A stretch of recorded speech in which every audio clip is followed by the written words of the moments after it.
Hello students. तो यार UP वालों के लिए खास मोहब्बत, क्योंकि हमारा जो ऑफिस है वो कानपुर में है और एक ग्रेटर नोएडा में है और एक गोरखपुर में भी है।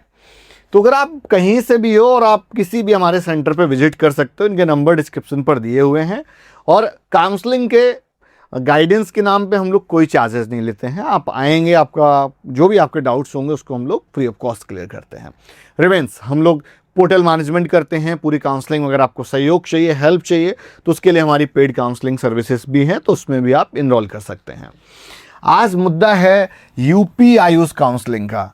भाई ये जो मुद्दा देख रहे हो ना, यूपी आयुष काउंसलिंग का, इसमें 3 कोर्स पार्टिसिपेट करते हैं, BMS, BHMS और BUMS। इनकी जो काउंसलिंग है ना, बड़ी डेंजरस है। मतलब इतना लूफोल स्टेट की काउंसलिंग में आपको काफ़ी जगह देखने को मिलेगा। मतलब रूल्स भी काफ़ी रिजिड हैं, काफ़ी सारी चीज़ें हैं, आगे की वीडियोस में बताऊंगा। यहाँ पर भाई देखो 85% गवर्नमेंट आयुर्वेदिक मेडिकल कॉलेज सारे कोर्सेज के पार्टिसिपेट करेंगे और 100% of all private Ayush colleges, जितने भी आयुष कॉलेजेस हैं, BMS, BHMS, BUMS, उन सभी की 100% सीट है। अच्छा, यूपी एक बड़ा राज्य है, तो यूपी में बच्चा राजस्थान से भी प्राइवेट BMS के लिए आता है और इवन महाराष्ट्र से भी बहुत सारे बच्चे आते हैं। बिहार के तो वहाँ पर कॉलेजेस ही बहुत कम हैं, तो बिहार के 100% बच्चे आप मान के चलो, 10-5% ही वहाँ पे जो ऐसे होते होंगे जिनको दूर नहीं जाना है, वो वहाँ पे ले लेते हैं। बट मूवमेंट के टर्म्स में मैक्सिमम मूवमेंट है बिहार का। और मैं बोलूँगा हरियाणा के बच्चे भी दिल्ली NCR रीजन में, नोएडा, ग्रेटर नोएडा, मेरठ और मथुरा, इधर के रीजन में बहुत सारे बच्चे हरियाणा से भी आते हैं। तो कहाँ से आते हैं? एक तो हरियाणा से आते हैं, राजस्थान से आते हैं। राजस्थान वाले आगरा की तरफ आते हैं, और आगरा मथुरा, क्योंकि यहाँ से वो पास पड़ता है। यहाँ पे नोएडा, मतलब ग्रेटर नोएडा, बुलंदशहर, मेरठ, यहाँ सारे बच्चे जाते हैं। और यहाँ पे बिहार के बच्चे तो पूरे यूपी में कहीं पे भी ले लेते हैं, अच्छा कॉलेज चाहिए तो। और फिर आ जाओ आप महाराष्ट्र। तो महाराष्ट्र से अगर आप हो तो महाराष्ट्र वाले बच्चों के लिए लो पैकेज में यहाँ पर प्राइवेट BMS के ऑप्शंस अवेलेबल होते हैं, बट ये जल्दी से फिल हो जाते हैं। तो अगर किसी को भी चाहिए तो भैया टीम का नंबर डिस्क्रिप्शन पर है, बात कर लो, आपकी सीट वगैरह लॉक करवा देंगे। चलो भाई स्टार्ट करते हैं। तो ये क्लियर हो गया पूरा, है ना। अगर किसी भी बच्चे को गवर्नमेंट प्राइवेट की काउंसलिंग करानी है तो टीम से जरूर संपर्क करें। यूपी वालों के लिए खास चीज बताएं कि भाई 10th को हमारे कानपुर ऑफिस में है, 17th को लखनऊ में रखा है इवेंट, और 24th को वाराणसी में है, एंड 31st को ग्रेटर नोएडा ऑफिस पे है। तो भाई साहब यहाँ पर जरूर आए। आप जिस भी रीजन से बिलोंग करते हैं आप आ जाइए, तो उससे आपके डाउट्स क्लियर हो जाएंगे और सब कुछ पता चलेगा।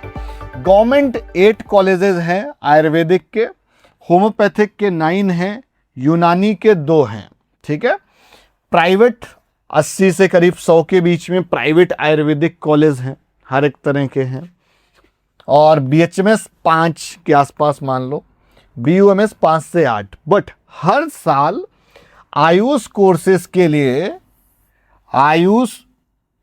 इधर लिख देते हैं, आयुष कोर्सेज के लिए एक बोर्ड है आपका NCISM, ये इंस्पेक्शन करता है, ये कॉलेजेस को परमिशन प्रोवाइड करता है।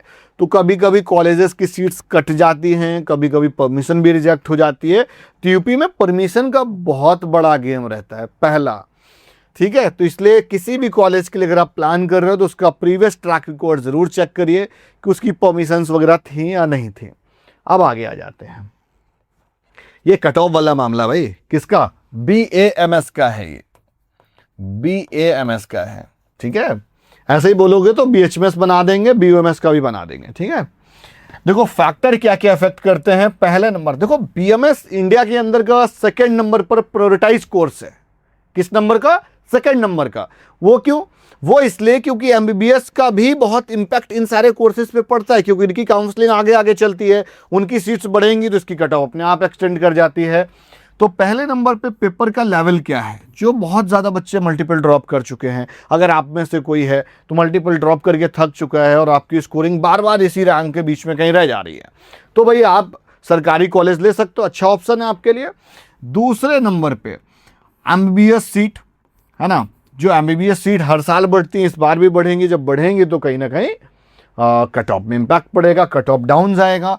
ड्रॉपर देखो, पेपर इस बार एवरेज था, पिछली बार टफ था तो ड्रॉप बच्चों ने कम किया, एवरेज था तो ड्रॉपर बढ़ेगा, उसका कॉन्फिडेंस बिल्ड हुआ है कि हम अगली साल और अच्छा कर लेंगे। कोचिंग इंस्टीट्यूट्स के पास भी एक कहने के लिए ये तो है एटलीस्ट कि इस बार ड्रॉप कर लो और अगली साल हो जाएगा, और ऐसा रियल में भी है, I am agree with this word. But बहुत पिछली बार ऐसा सिनेरियो नहीं था, पिछली बार तो एनटीए कुछ भी कर देगा, तो बच्चे के अंदर वो डर था यार, वो फियर था। बट इस बार मतलब एवरेज काइंड ऑफ मामला रहा है, तो ठीक रहा है। थर्ड नंबर पर है previous trend, previous cut off का ट्रेंड हम लोग देखेंगे अभी। और एक चौथे नंबर पे सबसे इंपॉर्टेंट पॉइंट ये है कि हो सकता है यूपी में एक गवर्नमेंट बीएमएस कॉलेज भी एड ऑन हो जाए। गुड न्यूज़ है भाई, ये अभी तक किसी को नहीं पता है, गवर्नमेंट बीएमएस कॉलेज भी एड ऑन हो जाए, ठीक है। अच्छा, ये जब आ जाएगा तो अंडरस्टूड है भैया, कट ऑफ डाउन होगी। तो ओवरऑल लास्ट ईयर के कंपैरिजन में एक चीज क्लियर समझो, कट ऑफ जो होगी वो कहीं ना कहीं डाउन जाएगी ही जाएगी, ठीक है। अब देख लेते हैं भाई।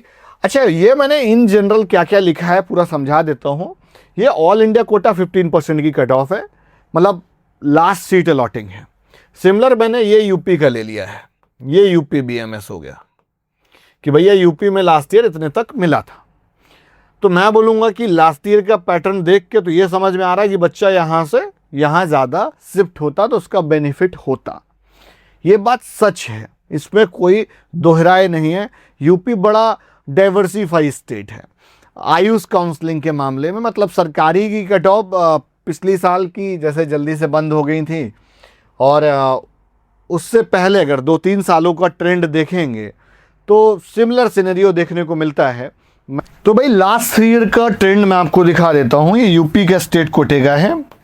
तो पहले 60,000 के आसपास गया, फिर क्या हुआ कि जब पेपर बड़ा इजी हो गया तो इसमें इस साल क्या हुआ था, यहाँ पर कुछ कॉलेजेस वगैरह बाद में डाउन हुए थे, पहले उनकी परमिशन नहीं आई थी, तो काफ़ी लंबा एक्सटेंड हुआ काउंसलिंग, तो उसकी वजह से कट ऑफ काफ़ी एक्सटेंड कर गई थी। 3,41,240 है ये, और इसमें काफ़ी एक्सटेंड कर गया था। जबकि 2025 में अगर आप देखोगे तो भाई 66,794, तो 65-66,000 रैंक तक मिला ऑल इंडिया, 487 तक मिला हुआ था जब टफ था।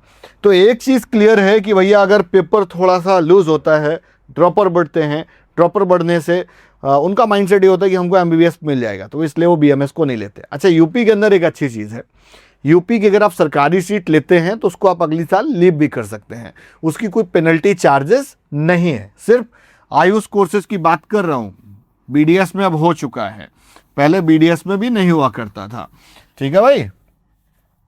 अब देख लेते हैं एक्सपेक्टेड कट ऑफ। तो एक चीज तो क्लियर हो गया कि यहां पर पार्टिसिपेट करने में बेनिफिशियल है, 66,794 तक है। तो मुझे ऐसा लगता है यूपी की कट ऑफ आराम से 80,000 तक जाएगी, और जानी चाहिए 75 से 80 के बीच में। और देखो ये 72 तक गया है, तो मुझे ये लग रहा है कि कम से कम इसका 85 to 90,000 तक जाना चाहिए।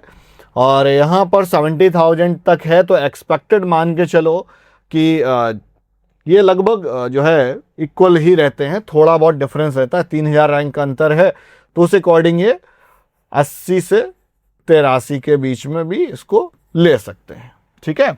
और एससी के लिए 2,34,827 तक मिला था, तो 2.5 लाख रैंक तक मान के चलो ये ऑल इंडिया रैंक हो गई, ठीक है, 2026 की। एसटी के लिए 209 नंबर पे मिला था, तो मान के चलो कि इस बार भी अगर किसी बच्चे का 225 के ऊपर हुआ तो उसको मिल जाएगा, रैंक वही 7 लाख के करीब, ठीक है ना। तो ये थी expected cut off Uttar Pradesh BMS government college की। वीडियो आज की यहीं तक, मिलते हैं नेक्स्ट वीडियो में और love you, bye bye. Comment करके बताओ कि आप यार यूपी की काउंसलिंग कराना चाहते हो, आयुष वाली या MBBS वाली, कौन सी। नमस्कार।